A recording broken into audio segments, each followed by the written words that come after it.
औज़ुबिल्लाहिमिनश्शैतानिर्रजीम। बिस्मिल्लाहिर्रहमानिर्रहीम। शुरू करते हैं जी, अल्लाह करीम के पाक और बाबरकत नाम से जो बड़ा मेहरबान और निहायत रहम करने वाला। सेशन स्टार्ट करते हैं जी आज का। हमारा जो आज का लेक्चर है, इसके अंदर अपने इन डेप्थ जानना है नेक्स्ट लेवल में कि आगे एक वेबसाइट डेवलपर बनने के लिए हमें क्या करना होगा। सर, आपका बहुत ज़्यादा इम्पोर्टेंट शोबा जो आज हम स्टार्ट करने जा रहे हैं, वो दो हिस्सों पर मुश्तमिल है। एक हिस्सा जो है वो ये है जी कि आपकी जो वेबसाइट है, जैसे कि लास्ट हमने पढ़ा था कि वेबसाइट का एक नाम होता है, और वेबसाइट का जो नाम है उसको डोमेन कहते हैं। हम ये लास्ट जो हमारे सेशन वगैरह है उसमें हमने कर लिया है। अच्छा, अब जो वेबसाइट का नाम है मेरे भाई, जिसको डोमेन कहते हैं, मतलब वेबसाइट का जो नेम है उसे डोमेन कहते हैं। अब एक बात समझ लें पहले कि ये डोमेन जो है, जैसे फॉर एग्जांपल हमारा जो नाम है वो है सीखो पाकिस्तान बाय एपेक्स। अच्छा, अब डॉट पी के। अब इसमें एक बात मैं आपसे अर्ज करूँ, ये जो वेबसाइट का नाम होता है ना मेरे भाई, इसके दरमियान में ये जो है ना, जैसे फॉर एग्जांपल सीखो पाकिस्तान बाय एपेक्स, अब ये हमारा डोमेन नेम है, मतलब ये हमारी वेबसाइट का नाम है। अब कुछ चीज़ें हैं उनको समझ लें। पहली बात तो ये है कि अगर आपका जो डोमेन नेम है वो इस तरह का है जिसके अंदर बहुत ज़्यादा कोई पढ़ने में मुश्किल नहीं है, या छोटा नाम है, जैसे फॉर एग्जांपल इदारे की अपनी वेबसाइट्स जो हमारी सिस्टर कंसर्न कंपनीज काम कर रही हैं। फॉर एग्जांपल लाइक हमारी एक कंपनी काम कर रही है, एपेक्स कैंडरी काम करती है ईबेल डॉट पी के। अब देखिए इसका नाम क्या है, ईबेल डॉट पी के। सिंपल सा नाम है इसका, ईबेल डॉट पी के। तो इस वाली कैटेगरी के अंदर ईबेल डॉट पी के, जहां ये मैंने ऊपर क्लिक किया ना, ये नाम ईबेल डॉट पी के ये सही है। लेकिन जो ये वाली कैटेगरी है, मतलब मैंने जो साइट अभी आपके सामने खोली, उसका नाम क्या था, ईबेल डॉट पी के।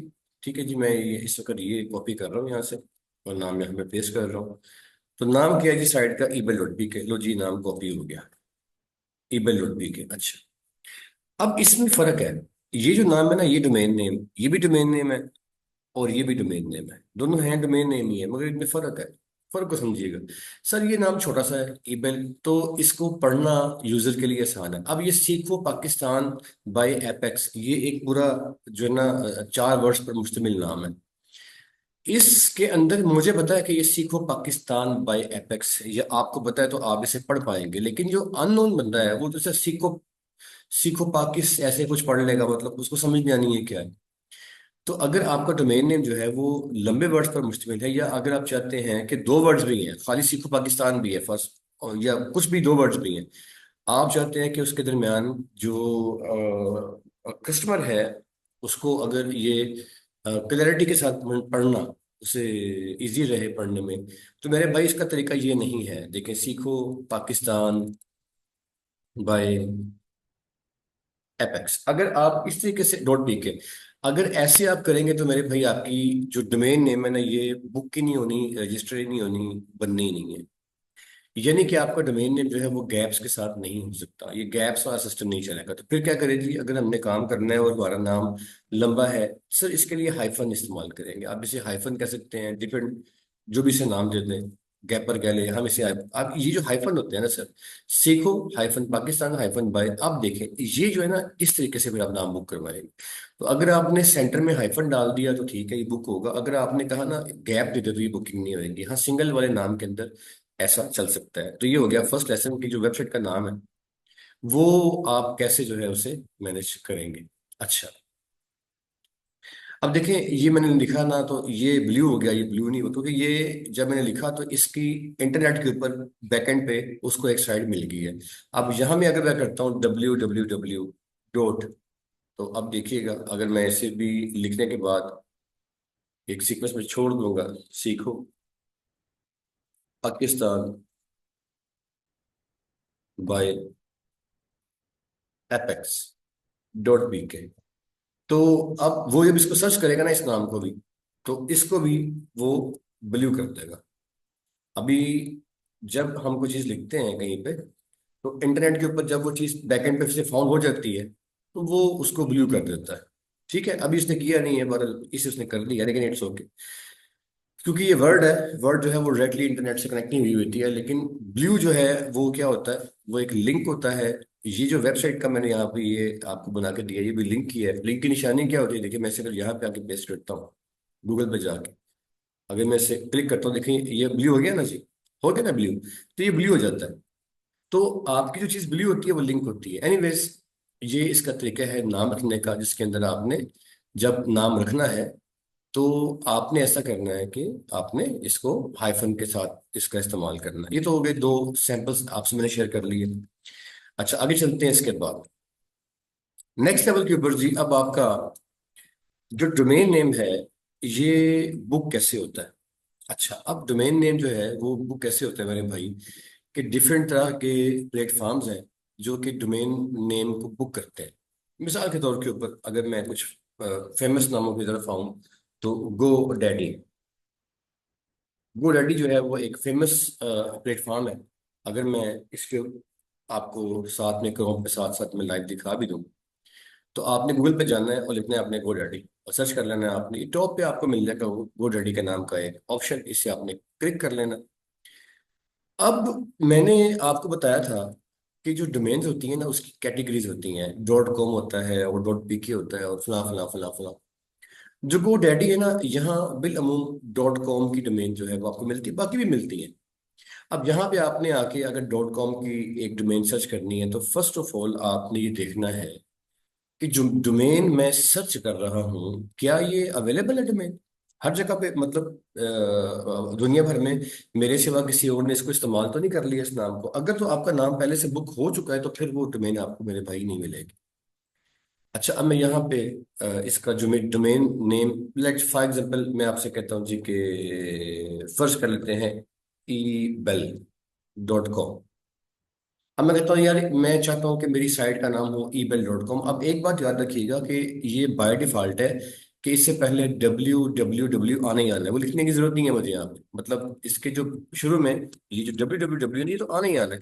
तो आप इसका पूरा नाम सर्च नहीं करेंगे कि www.ebell.com ना, ऐसे नहीं करेंगे। बस ये काफी है, ये बाय डिफॉल्ट ही है कि शुरू में इसका वाला नाम आ जाना है। ये करके आप इसे आप सर्च करेंगे तो GoDaddy बताएगा कि ये जो डोमेन नेम है ये देखिए, वो सर्च कर रहा है वो अवेलेबल है कि नहीं है। वो कहता है जी ये जो डोमेन है ना प्रीमियम डोमेन है ebell.com के नाम से। वो कहता है ये डोमेन अवेलेबल तो है, लेकिन ये डोमेन वो कहता है यार ये थोड़ी सी प्रीमियम है। मतलब उसको ये जो ईबेल का नाम है ना ये अच्छा यहाँ पे अच्छा हो गया, एक बात मैं आपको और थोड़ा सा इसमें समझा देता हूँ।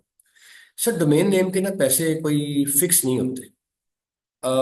डोमेन नेम जो होती है वो एक साल के लिए आपको तकरीबन समझ लें कि कोई $10 की मिल जाती है अप्रोक्सीमेटली। यानी कि आप अगर चाहें तो, मैं रफ आपको बता रहा हूँ कि आप अगर पर ईयर की बात करते हैं तो $10 पर ईयर का आप पे करेंगे ना, तो उसमें आपको डोमेन जो है मिल जाती है। अब वो एक साल तक डोमेन आपके लिए बुक है जितने के भी वो बन जाए। लेकिन यहाँ $10 जो है वो फिक्स नहीं है। आपको एक डोमेन जो है वो 10 की बजाय $1,000 की भी मिल सकती है। ठीक है ना जी। अब आपकी जो डोमेन है उसकी कीमत $1,000 पर ईयर भी हो सकती है। अब इसमें होता क्या है, कुछ नाम ऐसे होते हैं जी, जो नाम जो है ना वो GoDaddy या बाकी जो है ना वो जो प्लेटफॉर्म्स हैं उन्होंने वो नाम प्रीमियम कर दिए होते हैं। उन्हें लगता है यार ये नाम थोड़े से डिफरेंट है और बड़े जो है ना ये मतलब मुनफरिद नाम है, तो उसके पैसे ज्यादा होते हैं। जैसे आप फॉर एग्जाम्पल आप जैस की एक सिम परचेज करते हैं तो, या कोई भी कंपनी की आप सिम परचेज करते हैं तो आपको आम सिम जो है, मसलन आपका नंबर जो है वो 0343 और आगे आपका नंबर है 45, ऐसा समथिंग को नंबर है, आप फर्ज कर लेते हैं। तो ये नंबर आपको मिल जाएगा फ्री। टेलीनॉर का नंबर ले लें आप, जैस का नंबर ले लें आप, तो ये आपको नंबर फ्री मिल जाएगा। खड़े होंगे सड़कों पे, आप अपना आईडी कार्ड दीजिए, वो फ्री सिम भी देंगे आपको ये वो। लेकिन अगर यही नंबर आपका ये हो 0300, उसके बाद आपका फिर हो 000 111 0, अब ये नंबर मिलेगा आपको शायद 50,000 रुपए का या ₹1,00,000 का। तो अब ये नंबर अगर इस तरह से होगा तो ये नंबर की कीमत ₹1,00,000 हो जाएगी, 50,000। ये अब क्या है, ये प्रीमियम नंबर है। इसी तरीके से जो डोमेन्स होती है सर, इसके अंदर ना प्रीमियम कुछ डोमेन चल रही होती हैं, मतलब डोमेन नेम चल रहे होते हैं। अगर तो आपका डोमेन नेम प्रीमियम है तो जो प्रीमियम डोमेन नेम है मेरे भाई, वो आपको जो मिलेगा ना, वो कोई फिक्स वैल्यू का नहीं होता, जितने का मर्जी मिल सकता है। जैसे अभी ईबेल आपने देखा तो ये आपको मिल रहा है तकरीबन तकरीबन कोई 2 लाख और ये 40,000 रुपये का, 2.5 लाख रुपए का मिल रहा है। ऑब्वियसली इतना महंगा लेने की जरूरत नहीं है। अब मैं फॉर एग्जांपल मैं ईबेल के आगे कुछ और डाल लेता हूँ, जैसे ई डेल समझ लें आप। चलें इसको सर्च करते हैं, ये अवेलेबल है। ये बाय द वे कोई भी नाम आप अब देखिए, ये नाम कितने का, ये और महंगा है, ये और महंगा है। तो ये अब देखिए ना, डेल एक ब्रांड है, तो डेल और बेल ये दोनों महंगे मिल रहे हैं। अब मैं आपको कोई नॉर्मल आम नाम बताता हूँ। फॉर एग्जांपल आप चाहते हैं आपकी कंपनी है, उसका नाम आपने रखना है पेल पेल ओ आर जी, ये आपने इसका नाम रखना है पेल डॉट कुछ भी ऐसा फॉर एग्जांपल। अब इसको सर्च कर लेते हैं। फर्ज करें कोई भी नाम आपको हो सकता है ना जी, कंपनी का नाम आपको जो भी हो सकता है। अब ये अगेन जो है ना उसको सर्च कर रहा है कि अब देखें यहाँ पे वही नाम है पेल डॉट, मतलब डोमेन वही है ना जी। तो क्या कह रहा है आपको, 52 रुपये। है कि नहीं कमाल। मतलब एक नाम आपको दे रहा था 2-2.5 लाख रुपए का, एक नाम वो आपको दे रहा था कुछ 6 लाख रुपए का, एक नाम आपको दे रहा है वो 52 रुपए का।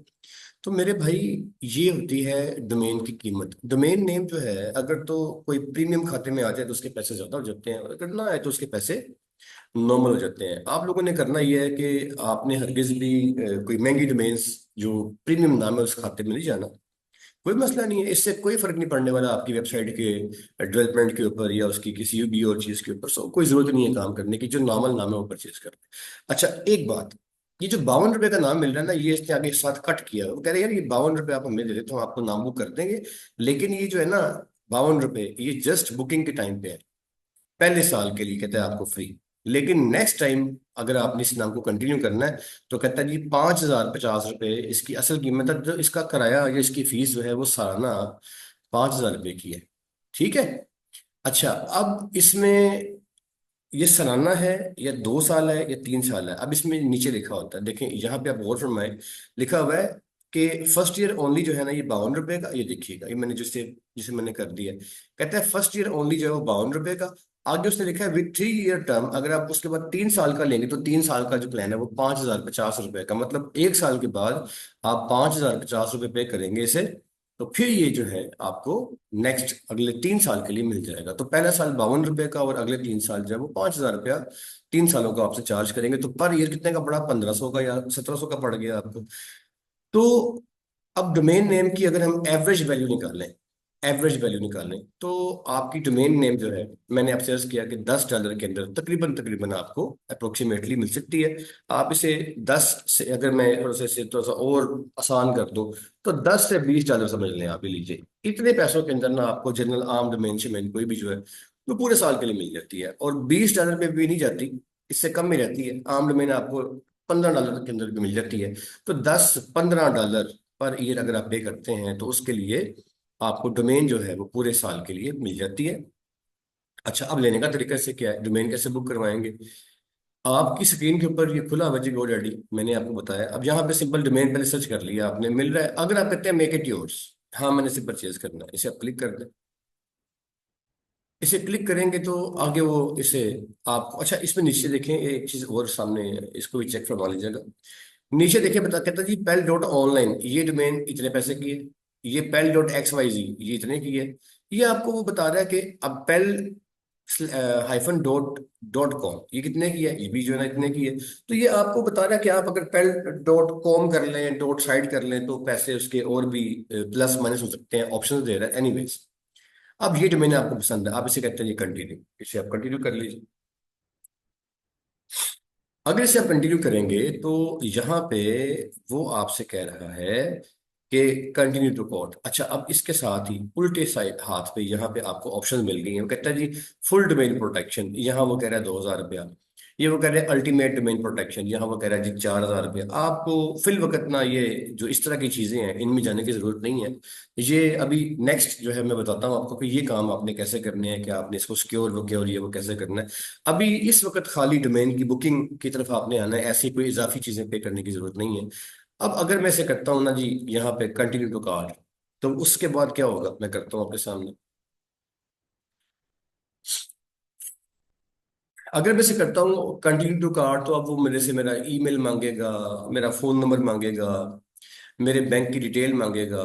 ठीक है जी, और इस तरह करके वो मुझे दे देगा। अच्छा देखें अब यहाँ पे जो प्लान है आपका, इसकी प्राइस आ चुकी है। अच्छा अब यहाँ पे वो कह रहा है कि हाँ ठीक है, मैंने आपको 50 रुपए का पहला साल दिया है, लेकिन यहाँ पे ये इसको 3 साल के लिए बुक कर रहा है। 3 साल के लिए बुक कर रहा है। अगर इसे आप 3 साल के लिए बुक करेंगे तो इसका रेट क्या है, ये अगर 1 ईयर में आते हैं तो ये 1 ईयर आपको दे रहा है 3,000 रुपये का। अच्छा, और यहाँ पे अगर आते हैं 2 साल के लिए तो ये दे रहा है आपको 2 साल का कोई 7,000 रुपये का प्लान दे रहा है। आप इसे करते हैं 5 ईयर्स के लिए, 3 ईयर्स के लिए करते हैं तो इतने का आपको ये पे करना पड़ रहा है 10,000 रुपये। अगर आप आते हैं 5 ईयर्स के लिए तो ये आपको दे रहा है 5 ईयर्स का प्लान 20,000 रुपये का। अच्छा अब इसने वो जो आपको ऑफर दी थी ना जी, पहला जो साल है वो 52 52 रुपए में, वो सिर्फ 52 रुपए के अंदर ही आपको साइट नहीं दे देगा। ये उसका उसका प्लान है कि अगर आप हमसे प्लान परचेज करते हैं ना ये वाला 3 ईयर्स का, तो उसके अंदर वो डिस्काउंट डिस्काउंट करके वो 3 साल के इकट्ठे पैसे पे करके तो पहला साल 52 रुपए का पड़ेगा, ऐसे कर कर आके उसका हिसाब है। यानी कि गो डैडी जो है वो आपको 3 साल का प्लान अगर इसी डोमेन नेम के अंदर आप जाते हैं तो आपको 10,000 का देगा। अगर आप इसे 1 ईयर का प्ले परचेज करते हैं तो वो कहते हैं फिर वो जो 52 रुपए की फैसिलिटी है ना वो मैं आपको नहीं दूंगा, मतलब कम से कम 3 साल का मुझसे प्लान परचेज करेंगे तो फिर फैसिलिटी आपको मैं दूंगा। अब आपने अगर तो ईयरली पे करना है तो ये 1 ईयर की फैसिलिटी 3,000 रुपये की आपको मिल रही है, ओनली 1 ईयर। अगर आप 3 साल पे आएंगे तो इसमें आपको कोई डिस्काउंट डिस्काउंट डाल के वो कहता है यार चलो 10,000 रुपये कर दो मुझे आप, तो मैं आपको 3 साल का प्लान दे दूंगा। यानी कि देखिए ना, अगर आप आते हैं फर्स्ट ईयर पे 1 ईयर पे आते हैं तो 1 साल का प्लान आपको मिल रहा है 3,000 रुपये का। आप आते हैं 3 साल में, 3 साल पे ये मिल रहा है आपको तकरीबन 10,000 रुपये का। तो इससे कोई खास फर्क यहाँ महसूस नहीं हो रहा, रकम का तकरीबन बराबर ही है। अब ये मेरा अपना जो है जाती राय इसमें ये है कि आप कोशिश करें कि अगर तो आपकी जो कंपनी है जिसके लिए आपने काम करना है, अगर वो कंपनी कहती है कि मैंने तो लंबे अरसे के लिए काम करना है और मैंने कोई दोबारा अपना नाम चेंज वेंज नहीं करना, तो फिर इसे आप जो है ना वो 3 साल का जो है वो पे करके परचेज कर लें, एक ही बार करते हैं, हर साल पे नहीं करना पड़ेगा। लेकिन अगर आपका जो कंपनी में कहता है जी मैं अभी एक नाम रख रहा हूँ, एक साइट बना रहा हूँ और देखता हूँ उसके बाद के क्या होता है, शायद मैं अपना बिजनेस बिजनेस नेम चेंज भी कर लूँ कल को, तो फिर आप यहाँ पे 1 साल का प्लान परचेज कर लें। अच्छा इसके बाद आप यहाँ पे आ जाए जी, वो कहता है जी I am ready to buy, आपने ओके कर दिया। जब इसे आप बाय के ऊपर क्लिक करेंगे तो अब आगे आपसे आपका बैंक का डिटेल मांगेगा। आपने अपने जो बैंक का कार्ड है उसका नंबर इसके ऊपर लगा देना है। अब उसका तरीका सीख लें आप। अगर मैं बैंक कार्ड की बात करूं तो इसमें एक बात आप समझ लीजिएगा सर, जो कार्ड होता है ना इसके अंदर थोड़ी सी बारीकी है, उनको समझ लें। बैंक कार्ड की कई किस्में होती हैं, बड़े समझने वाली बात है ये भी, इसको समझ लें। मसलन फॉर एग्जाम्पल आप अगर पाकिस्तान में रह रहे हैं तो आपको पाकिस्तान में पे पाक के नाम से भी एटीएम कार्ड मिल जाएगा। आपको पाकिस्तान के अंदर यूनियन पे के नाम से भी कार्ड मिल जाएगा। आपको पाकिस्तान के अंदर जो है वो वीजा लिखा होता है आपके एटीएम कार्ड पे, मास्टर लिखा होता है आपके एटीएम कार्ड पे, ये सारे कार्ड आपको मिल जाते हैं। आज के बाद आपने अगर किसी बैंक में अकाउंट खुलवाना है तो आपने उनसे कहना है जी मुझे वीजा या मास्टर कार्ड दें। इनकी सिक्योरिटी लेवल्स जो है ना ये हाई होते हैं, इनके थ्रू इंटरनेशनल पेमेंट्स आप कर सकते हैं। ये पे पाक, यूनियन पे या ऐसे जो आम लोकल ब्रांड्स हैं, ये बेसिकली लोकल ब्रांड्स हैं, इसके ऊपर ना सिक्योरिटी लेवल्स कम होते हैं और इंटरनेशनल पेमेंट्स जो है वो इनके थ्रू नहीं होती। अच्छा अब वीजा और मास्टर कार्ड लिखा होगा अगर आपके एटीएम कार्ड पे, और आपका जो बैंक है वो भी अच्छा बैंक है। अच्छे बैंक से मुराद ये है जैसे एचबीएल हो गया, मिजान हो गया, जीएस बैंक हो गया, यूबीएल हो गया, फैसल बैंक हो गया, ये इनके सिक्योरिटी लेवल्स अच्छे हैं, अच्छा कोई अच्छा रैंक का बैंक है। तो उसका वीजा और मास्टर कार्ड अगर है आपके पास तो उसके थ्रू फिर आप अपनी ये जो पेमेंट है इसकी पे कर सकते हैं। अब वो पे कैसे करते हैं, एक बात तो ये कि मैंने बता दिया कि वीजा और मास्टर कार्ड होना चाहिए, ये होंगे तो पेमेंट आपकी होगी। अदरवाइज ये पे पाग वगैरह से पेमेंट जो है इसकी पे नहीं होती। अब पेमेंट करनी कैसे, उसके लिए आप क्या करेंगे जी, मैं आपका जो कार्ड है, फॉर एग्जांपल आपका एटीएम कार्ड है, इस कार्ड को अगर मैं एक डमी पकड़ता हूँ कार्ड की, फॉर एग्जाम्पल चलिए ये डमी मैं ये खोल ली मैंने। अब इस डमी के अंदर आप देखें कि जो ये कार्ड है इसके फ्रंट के ऊपर, अच्छा इस कार्ड का जो एटीएम कार्ड का पिन नंबर है ना जी, उसका कोई ताल्लुक वास्ता नहीं है। ऑनलाइन पेमेंट करने के लिए हमें कोई वो उसकी जरूरत नहीं है, ये थोड़ा सा कार्ड्स की सैंपल्स खुल के आ गए हैं। मैं एक कार्ड का जरा जूम करके दिखाता हूँ आपको, ताकि आप जरा उसमें जरा अच्छे अंदाज में समझ लें। I just need a pic of a card. ये शायद पिक नहीं है, मैं और को खोल लेता हूँ। मुझे सिर्फ एक तस्वीर चाहिए जिसके अंदर जो है वो आपको मैं, हाँ ये चले, ये खुल गया, इसको कर लेते हैं। अच्छा जी, दिस वन, दिस।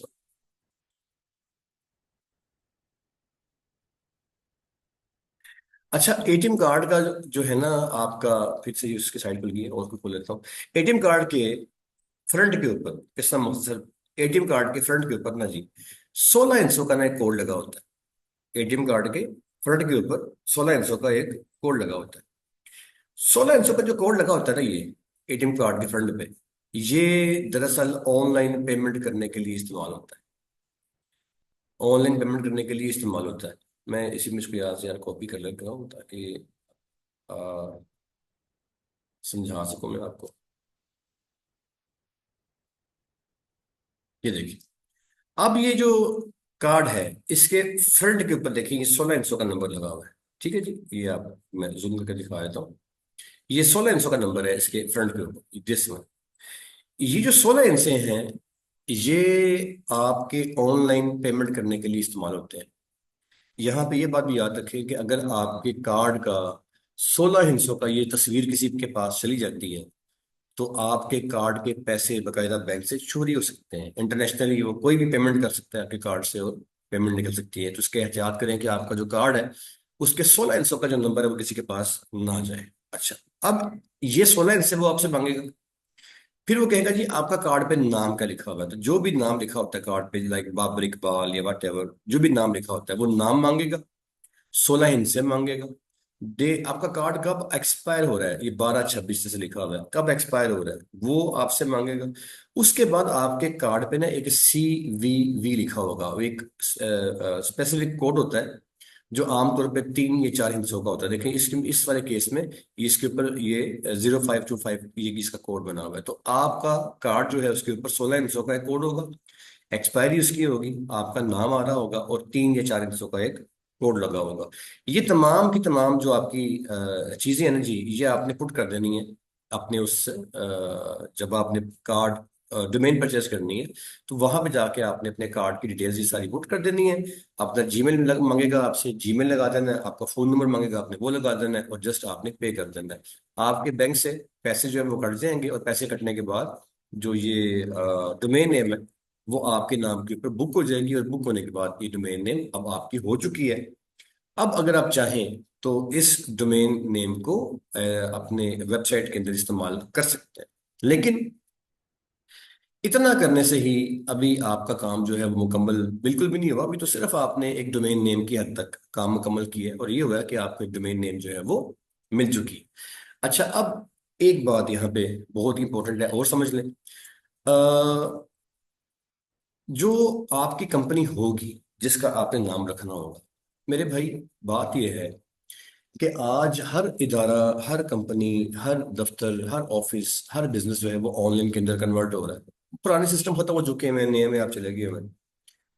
चूंकि ये चीजें नए में कन्वर्ट हो रही हैं, तो हर बंदे को अपना सोशल अपीयरेंस जो है ना वो करना पड़ता है। सोशली, डिजिटली उसको अपीयर होना पड़ता है। जैसे वेबसाइट है तो वहां पे भी उसको अपीयर होना पड़ेगा ना। वेबसाइट पे आप क्या कर रहे हैं, बना रहे हैं वेबसाइट, तो वो बंदा अपीयर हो रहा है वेबसाइट के ऊपर डिजिटली। अच्छा, अब डिजिटली अपीयरेंस जो होती है, ये फेसबुक के ऊपर भी हो सकती है, ये इंस्टाग्राम पे भी हो सकती है, ये फॉर एग्जांपल आपके यूट्यूब पे भी हो सकती है, ये आपके ट्विटर के ऊपर भी हो सकती है। ये आपके ट्विटर के स्पेलिंग गलत हो गया शायद, ट्विटर। अच्छा, उसके बाद आपका जो ये सोशल अपीयरेंस है, ये आपके डेली मोशन पे भी हो सकती है, और मैनी मोर यार, there are many many many many platforms. आपका पिंटरेस्ट है, इस पे ऊपर हो सकती है। आपका कोरा है, इस पे हो सकती है। तो दुनिया के अंदर बेशुमार जो है वो सोशल प्लेटफॉर्म्स काम कर रहे हैं। अब एक बात को बड़े ध्यान के साथ यहाँ आपने समझना है। ये जनरली जो आम कोर्सेज हो रहे होते हैं दायमन, जिसपे वो कहते हैं जी आप 10 दिन के अंदर फुल स्टैक वेबसाइट डेवलपर बन जाए, जो ऐसे स्कैम्स टाइप की चीजें होती हैं जो कि मुमकिन नहीं है बंदा बन सकता हो बस वो। तो उसमें अ, बेशुमार चीजें होती हैं जो जिनको आप बाईपास करते हैं, और जिनको बस आपको अंडरस्टैंड करवाए बगैर मोटा मोटा हेडिंग दे दिया जाता है, तो आप प्रॉपर तरीके से डेवलपर बन सकते नहीं है ऐसा काम कर। आपने जो डोमेन बुक करनी है ना, उसके बाद आप उससे पहले आपने अपने क्लाइंट से पहले पूछना है आपका नाम क्या होगा। उसने कहा यार मेरा ये नाम मुझे पसंद है, वो नाम को सर्च किया, आपने नाम मिल रहा है। उसके बाद आपने ये कंफर्म करना है कि क्या ये नाम जो है, उससे आपने कहना है कि सर ये मुझे बताएं कि डिजिटली आप कहाँ कहाँ पे अपनी डिजिटल अपीयरेंस जो है वो रखना चाहते हैं। गाहक कहता है जी मैं चाहता हूँ कि मैं फेसबुक पे, इंस्टाग्राम पे, इधर उधर यहाँ मैं करूँ। तो अब आपने करना ये है कि अब आपने डोमेन चेक कर लेनी है कि वो अवेलेबल है कि नहीं है। वो चेक कर ली हमने, डोमेन हमें मिल रही है 3,000 रुपये पर ईयर के हिसाब से, हमने चेक कर ली है। इसके बाद जाना है आपने नेम चेक के नाम से एक साइट है, यहाँ पे जाना है आपने नेम चेक, या नेम चेकर.com के नाम से है। अच्छा, आप खाली नेम चेक लिख के भी सर्च करेंगे तो इसके अलावा और भी साइट मिल जाएंगी, जरूरी नहीं कि यही एक साइट हो। नेम चेक लिख के आप सर्च करते हैं ना, देखिए मैं आपको सर्च करके दिखाता हूँ, लाइक नेम चेक। तो बेशुमार साइट्स मिली, देखिए ये नेम चेक पहली आ गई, नेम चेकर आ गई, फिर नेम चेकर आ गया एक। तो ये सब दो तीन साइट्स ऊपर जो आ गई, ये सब एक ही काम करती हैं। आप किसी भी क्लिक करेंगे तो ऐसे ही काम इनका होगा। अब यहाँ पे क्या है, यहाँ पे जो आपने अपना नाम रखा था ना जी, क्या नाम रखा था जी, मेरे ख्याल में मुझे नाम भूल गया जो रखा था। फॉर एग्जाम्पल आपका नाम था पेल डॉट डॉट, ये आपका नाम था। अच्छा, अब पेल डॉट जो है, जो कि आपने डोमेन अपनी बुक करवाने के लिए वहां पे पता किया कि नाम अवेलेबल है कि नहीं है, तो 3,000 रुपये एक साल में वो नाम मिल रहा था। सर जी यहाँ पे आपने आना है, और यहाँ पे आके आपने अब चेक करना है ये सर्च। ये बताएगा आपको कि ये जो नाम है, देखिए ये सब घूमना शुरू हो गया।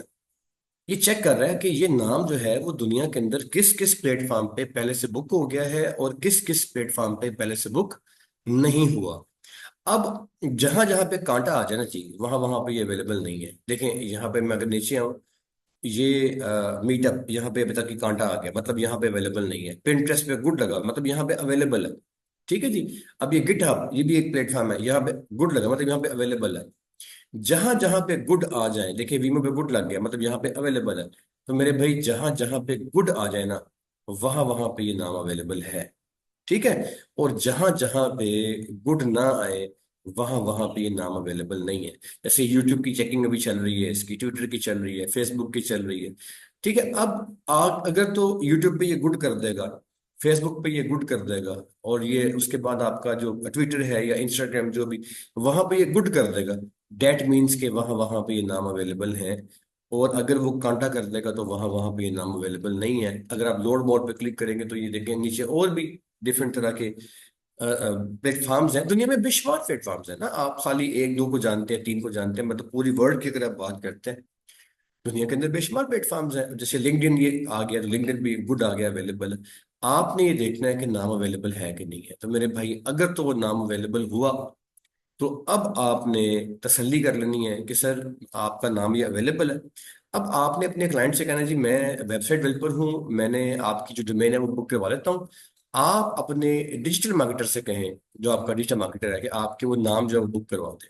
तो फेसबुक या इंस्टाग्राम या डिजिटल मार्केटिंग की जो टीम होती है किसी कंपनी की, अगर वो नहीं है तो एड एजेंसी की सर्विसेज के अंदर ये चीज़ें, अगर आप हमसे आइंदा कोई और कोर्स करते हैं तो डिजिटल मार्केटिंग का कोर्स बड़ा इंपॉर्टेंट कोर्स है, वो कर लीजिएगा। उसके अंदर डिजिटल मार्केटर जो है वो डिफरेंट तरह के नामों को बुक करवाता है और डिजिटल कैंपेन्स करता है वगैरह वगैरह। ये एड एजेंसी का एक हिस्सा होता है। बहरहाल ये नाम सब वो बुक कर ले। अगर वो नहीं भी करता तो इसमें आपका कोई मतलब आपका ये एक उसको सजेशन है कि सर ये आपकी मैंने डोमेन बुक कर मैं कर रहा हूँ। इस डोमेन नेम को बुक करने के बाद मैं आपकी साइट जो है हम तैयार करने जा रहे हैं इसके ऊपर। लेकिन अगर आप चाहते हैं कि आप जो डोमेन नेम रखने जा रहे हैं उसमें ये चेक कर लें कि नाम आइंदा अवेलेबल है कि नहीं है, मतलब बाकी प्लेटफॉर्म्स पे, तो फिर तसल्ली कर लें, ताकि ये ना हो कि आप अपना नाम रख लें और उसके बाद आपको पता चले जी मेरा नाम जो है ना वो तो पहले किसी और ने रखा हुआ है फेसबुक के ऊपर या इंस्टाग्राम के ऊपर।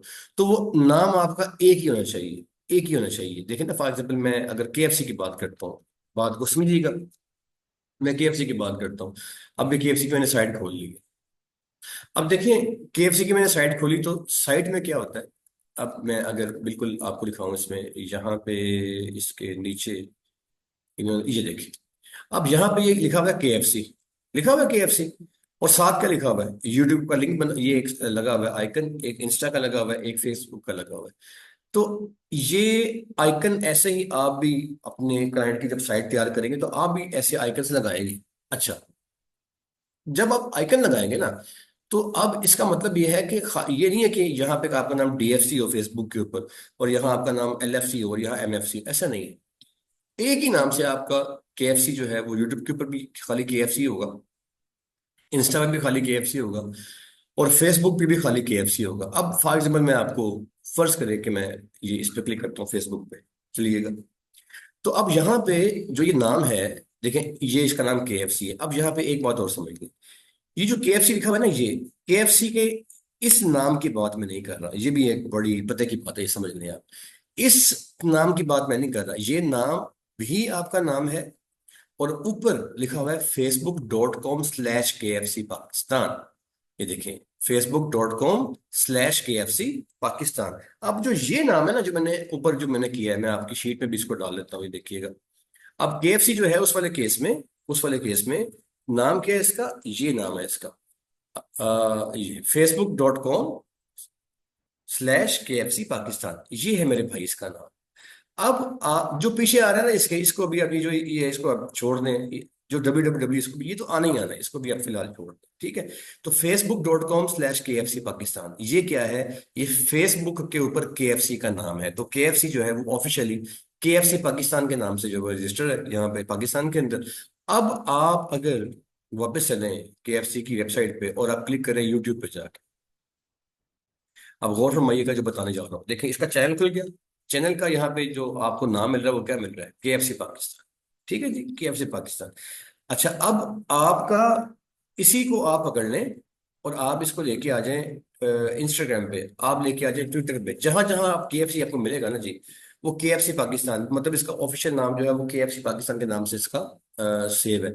तो अब आपने नेम चेकर पे जाना है, और जहां पे जाके आपने, अगर फर्ज करें आपका ग्राहक केएफसी पाकिस्तान है, तो आपने केएफसी पाकिस्तान लिख के सर्च करना है और इसको चेक करना है आपने। अब ये बताएगा जी केएफसी पाकिस्तान अवेलेबल है कि नहीं है। तो ऑब्वियसली आपको फेसबुक पे, ट्विटर पे, या जहां जहां पे केएफसी बुक कर ली वहां वहां पे आपको क्रॉस मिल जाएगा। देखिए अभी पिंटरेस्ट पे अब कांटा आ गया, पहले यहाँ पे गुड आया था ना, अब यहाँ कांटा आ गया, तो पिंटरेस्ट पे आपको ये अवेलेबल नहीं मिलेगा।